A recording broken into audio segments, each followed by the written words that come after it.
संविधान पेश किया गया और 6 जुलाई 1949 को बीटी एक्ट बनाया गया। तो दोनों के बीच में कितना अंतर है? 4 महीने 20 दिन का अंतर। इसका मतलब यह है कि बाबा साहब अम्बेडकर जी संविधान सभा में संविधान लिख रहे हैं और संविधान सभा के अध्यक्ष डॉक्टर राजेंद्र प्रसाद हैं, देश के प्रधानमंत्री पंडित जवाहरलाल नेहरू हैं और दोनों लोग बाबा साहब अम्बेडकर जी के करीब हैं और बाबा साहब अम्बेडकर जी 13 अक्टूबर 1935 को कह भी चुके हैं, येवला की सभा में कहा कि मैं हिंदू धर्म में पैदा हुआ, ये मेरे बस की बात नहीं थी, पर मैं मरूंगा नहीं, ये मेरे बस की बात है। ये उस समय अलगार लगाई, कहीं ये इसी का तो डर नहीं था उनको कि बाबा साहब अम्बेडकर ने 1935 में कह दिया। उस समय कहा कि जिस समय बाबा साहब अम्बेडकर जी के साथ बाबा साहब अम्बेडकर जी का समाज शिक्षित भी नहीं है, साधन संपन्न भी नहीं है, उतनी ताकत उतनी हिम्मत 1935 में बाबा साहब अम्बेडकर जी में कहां से आ गई? कि ये तो डर नहीं था कि बाबा साहब अम्बेडकर जी आगे चलकर बौद्ध धर्म स्वीकार करेंगे और भारत के लाखों करोड़ों दलित शोषित पीड़ित समाज के लोग बौद्ध हो जाएंगे, कि ये डर तो नहीं सता रहा था। और सबसे यही डर सता रहा था, नहीं तो चोरी छिपे ऐसी कौन सी इमरजेंसी लगी थी कि जो आंदोलन 1890 में शुरू हुआ और उसके बीच में आपने एक बार की बौद्धों से अनागारी थप्पड़ से बात तक नहीं की। 1949 में तो भारत में आंदोलन भी नहीं था, शमशान था भारत में, क्योंकि भारत के लोग आजाद भारत के जश्न में और संविधान लागू हो देश में उसका इंतजार कर रहे थे, क्योंकि संविधान का प्रचार प्रसार किया गया था कि आजाद भारत में ऐसा संविधान लिखा जा रहा है जो संविधान वर्ण व्यवस्था के आधार पर नहीं, जाति के आधार पर नहीं, धर्म के आधार पर नहीं, बल्कि मानवता के आधार पर लिखा जा रहा है। ये जब देश में प्रचार प्रसार होने लगा कि देश के प्रत्येक नागरिक को, जाति धर्म संप्रदाय के लोगों को समान अधिकार प्राप्त हो गए, तो ये कहीं डर तो नहीं सता रहा था कि समान अधिकार का मतलब क्या है? कि जिसका जो अधिकार है उसको मिलेगा।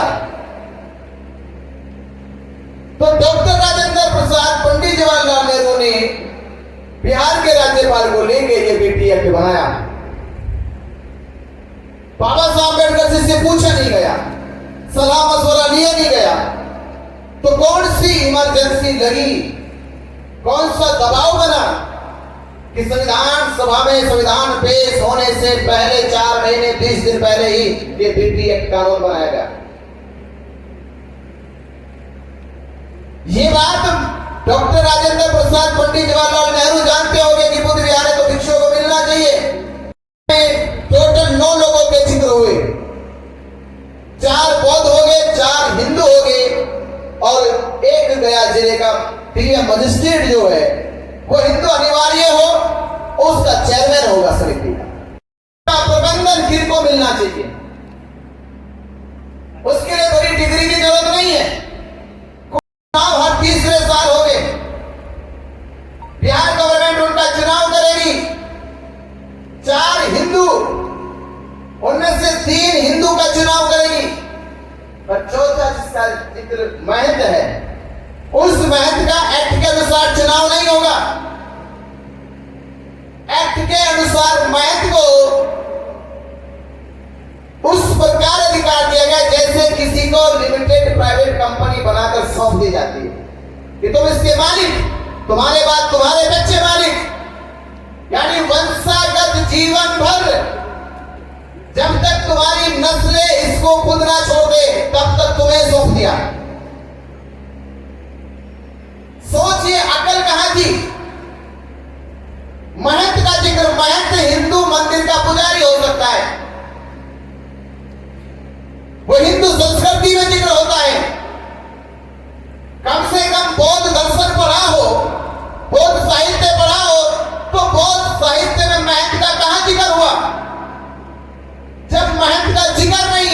इसका मतलब ये न्याय नहीं, अन्याय है बौद्धों के साथ। ये अन्याय उस समय हुआ, ये अन्याय हुआ और तब से आज तक 76 साल हो गए। इन 76 सालों में भारत के बौद्धों ने कितनी बार ये हिम्मत दिखाई, ये साहस दिखाया।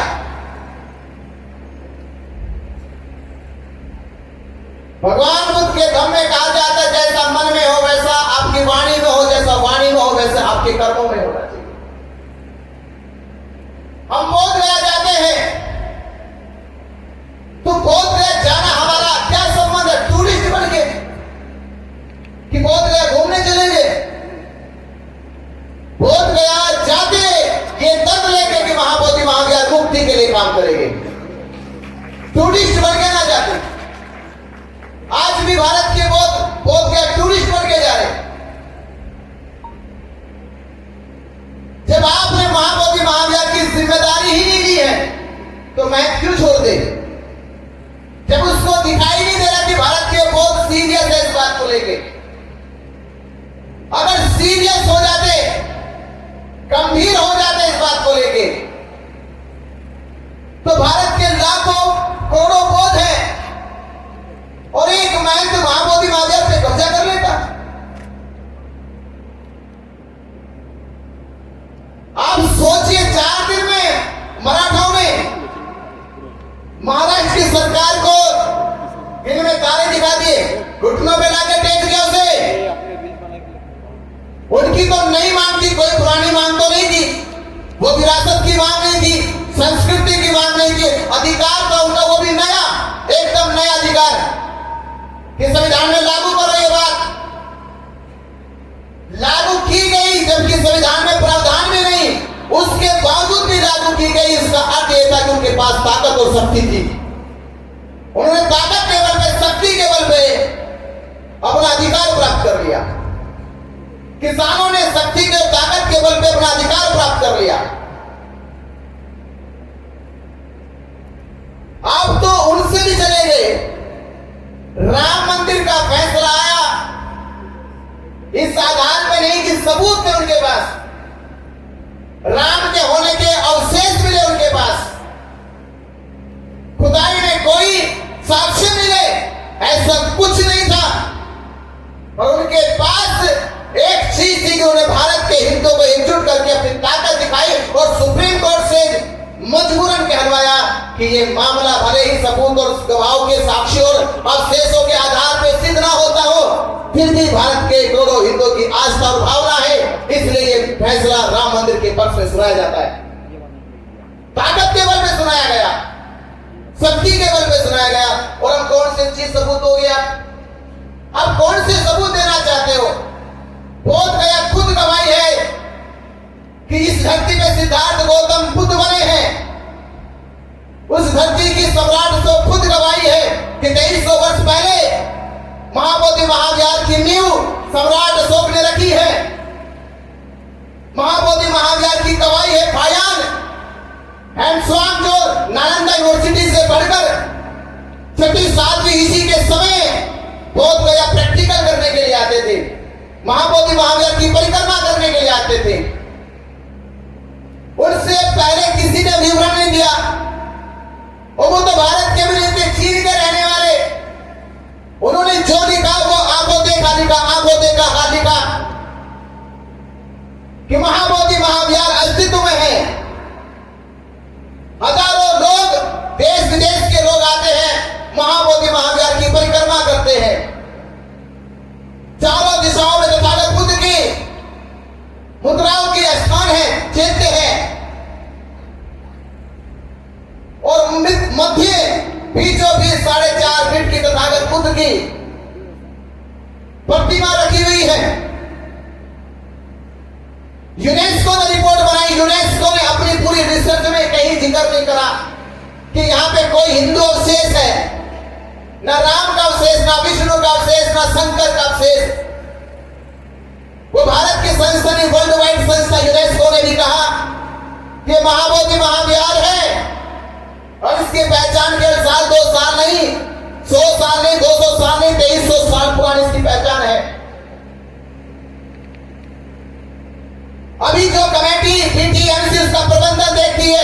पीटीएमसी की वेबसाइट पर कहीं कोई जिक्र नहीं है। तो फिर भी आप करें सुप्रीम कोर्ट में क्या बातचीत करना चाहते हो? सवाल यहां सबूत, गवाह या साक्ष्यों का नहीं है। सवाल इस बात का है कि भारत के बोध अपनी जागरूकता और एकजुटता कब सिद्ध करके दिखाएंगे। और जब तक भारत के बोध अपनी एकजुटता सिद्ध करके नहीं दिखाएंगे, ना तो बात कोर्ट में मानी जाएगी, ना बात आपकी असेंबली या पार्लियामेंट में मानी जाएगी, ना बात फिर आपकी माइंड मानेगा। क्या भारत के बोधों ने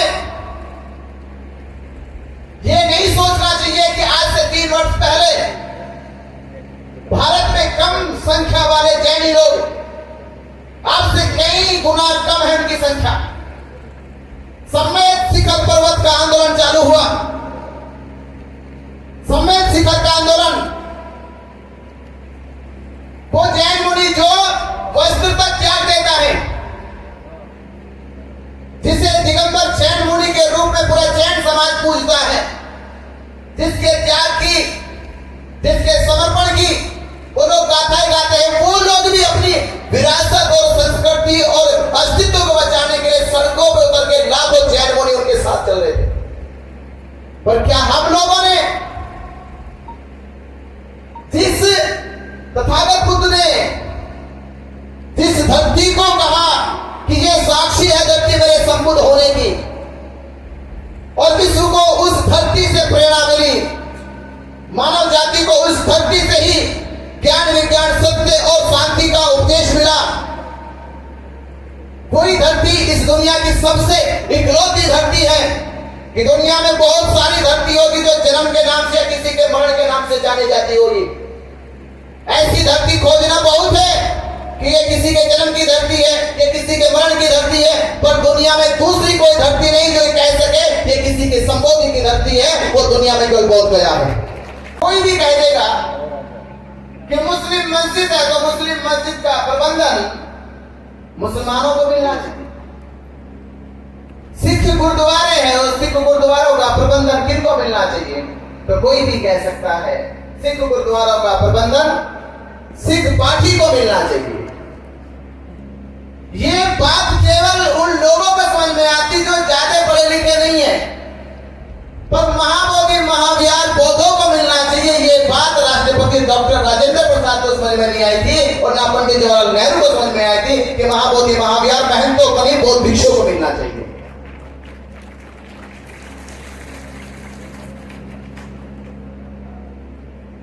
आप सोचिए कि समझ में नहीं आई ये अलग बात हो सकती है, और समझ के ना समझ ही की जाए ये अलग बात हो सकती है। ये समझने वाली बात नहीं थी, समझ के ना समझी की जाए। जिस महाबोधि महाविहार बोध गया को पूरा विश्व जानता है। मैं ये बात इसलिए समझा रहा हूं कि मामला सुप्रीम कोर्ट से नहीं है, ये मामला राम मंदिर और बाबरी मस्जिद का जैसा नहीं है। वहां दो समुदाय है, यहां समुदाय नहीं है। अगर आप वर्तमान की बात करें तो वर्तमान में बौद्धों की लड़ाई महंत से नहीं बल्कि बिहार गवर्नमेंट से है, क्योंकि बिहार गवर्नमेंट का कानून है